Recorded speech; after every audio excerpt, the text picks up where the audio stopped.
What's going on, everybody? It's the one-man drywall army coming back at you today, and I'm doing another video on how I bid drywall. In today's video, I'm going to focus on two things. The first thing I wanted to do was update you guys on the last video that I did on how I bid drywall. I took you guys out to a drywall job walk and basically itemized everything that I was bidding on that job. Well, my update on that bid is that I'm doing the job. I got the verbal today from the owner that we are going to move forward, and we're going to move forward pretty quick here. So I would say in another week, but no more than another 2 weeks, that job is going to take off. That job is a 24 apartment complex. I'm doing no work in the units. All the work that I will be performing will be in the common areas, hallways, stairwells, so forth. Probably going to take me, I'm foreseeing, 6 weeks.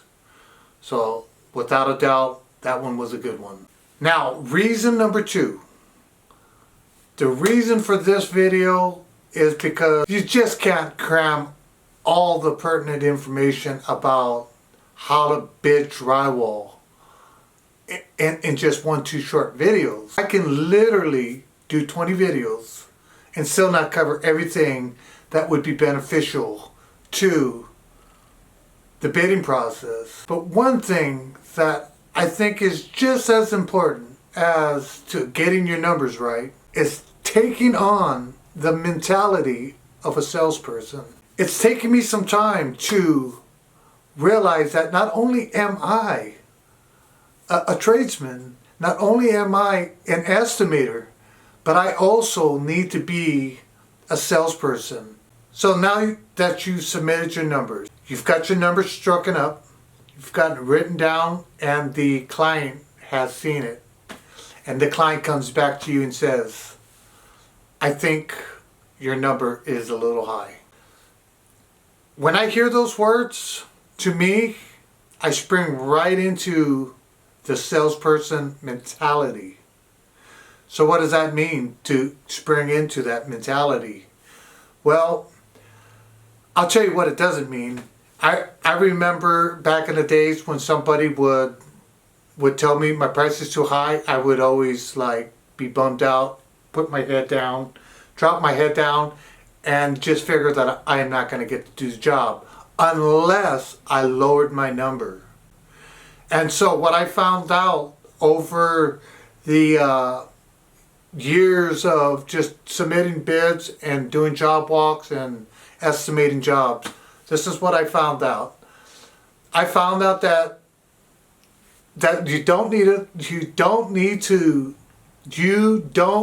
to lower your number. In fact, what I found that has worked for me a great deal amount of times is this. Is that I see this as an opportunity to reply back to the client and say, hey, look, let me explain to you why my number is that high. And even for me, I don't think my number is high, but by taking the time and explaining to the client, the potential client, on why your number is a certain way or a certain height, this allows the client to take a look at certain perspectives that they probably just wasn't paying attention to. In fact, I've gotten dozens and dozens of jobs just explaining the whole scope of what I'm actually agreeing to do. For instance, one client I had, they told me that my number is too high.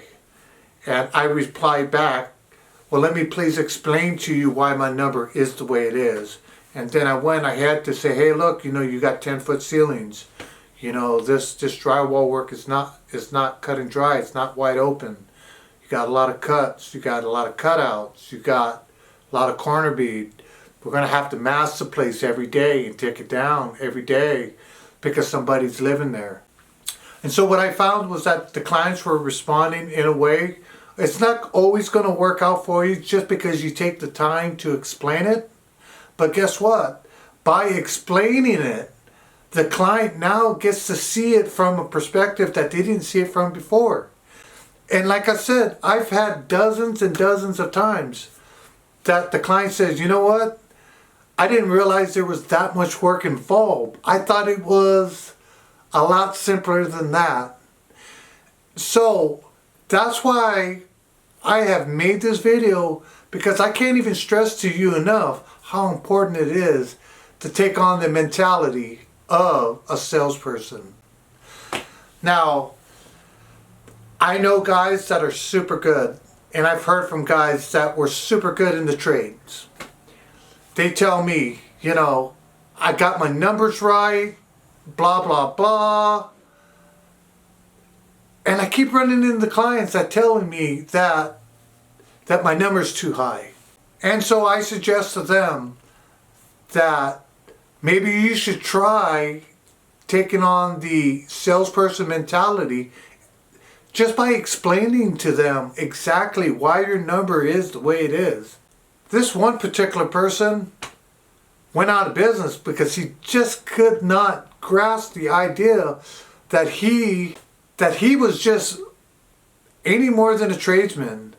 And you know, the truth of the matter is that if you're going to sell your services, you're going to sell your product, which is your services, you're going to need to be a salesperson. The better of a salesperson you are, the more opportunities you will have. If I was to put a dollar amount on all the jobs that I got from explaining to the client on why my price is a certain way, I would have to easily say that there's probably over 100 grand worth of work. So I'm thoroughly convinced that by taking on the mentality of being a salesperson, you'll be a tradesman, you'll be an estimator, you will be a salesperson amongst many other things if you are in business for yourself. So yes, it does take time in learning how to sell yourself, the bidding process. But trust me, if you do it enough time, I guarantee you that you will get good at it really quick. Especially if you know your numbers and you know how to speak intelligently, the client will respond in more than likely a positive way. You may not get every job, may not come back to you by taking the time to explain why your price is the way it is, but that's okay. You don't want to get every single job.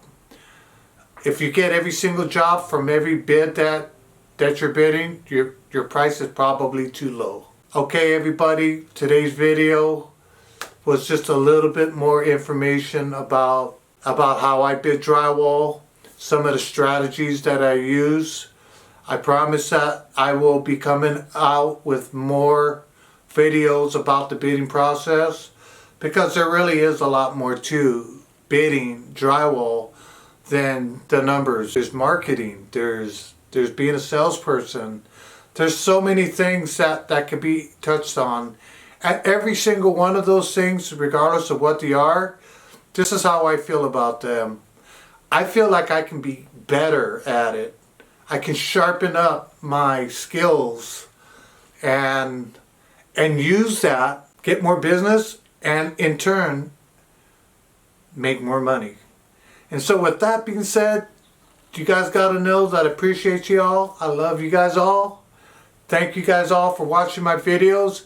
And at the end of the day, what really matters to me is that you guys are learning from my videos and becoming better. Feel free to hit like, feel free to hit subscribe. Please leave a comment down there at the bottom. And with that, until next time, I will see you later.